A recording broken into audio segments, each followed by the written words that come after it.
Menjelang pelaksanaan pemilihan umum 2024, KPU Kota Semarang terus melakukan sosialisasi tata cara dan mekanisme terkait pemungutan suara. Salah satunya dilakukan kepada warga di Kompleks Karaoke Argorejo, Kota Semarang.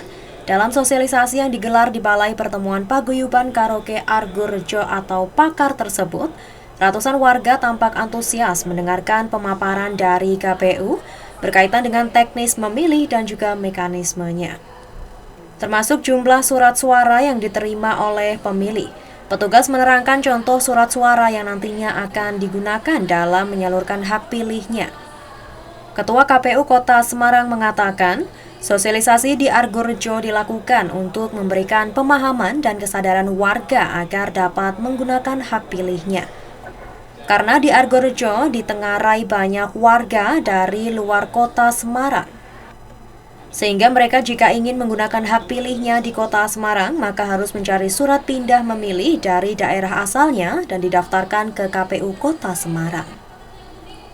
Sebenarnya itu bukan hanya di Argorejo ya, tetapi kita juga melakukan sosialisasi di mana ada kantong-kantong pemilih yang itu non-KTP Semarang, seperti di kampus, di pondok pesantren, termasuk juga di tempat-tempat lain di mana mereka itu pada tanggal 14 Februari itu kemungkinan tidak kembali ke wilayah masing-masing. Syarat-syarat pindah memilih sendiri di antara syarat pindah memilih itu sebenarnya yang pertama adalah dia itu sudah terdaftar sebagai pemilih. Jadi ini yang saya kira juga penting untuk disampaikan ke masyarakat. Bagi mereka yang mau pindah memilih, mereka harus memastikan dulu diri mereka itu terdaftar sebagai pemilih. Nah, kalau mereka belum terdaftar, berarti mereka harus memilih di wilayah asalnya. Yang kedua adalah melakukan pengurusan pindah memilih. Kenapa kamu melakukan pengurusan pindah memilih? Karena dengan mereka melakukan pengurusan, mereka juga nanti akan tahu, mereka akan di-plotting di TPS berapa, wilayah mana, dan lain sebagainya.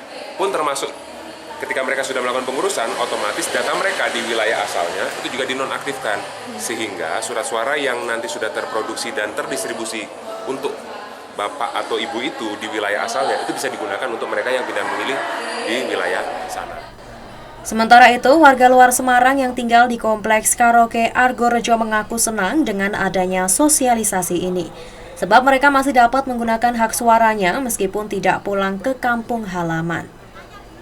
Ya senang, kita merasa, saya dan yang lain mungkin merasa diperhatikan.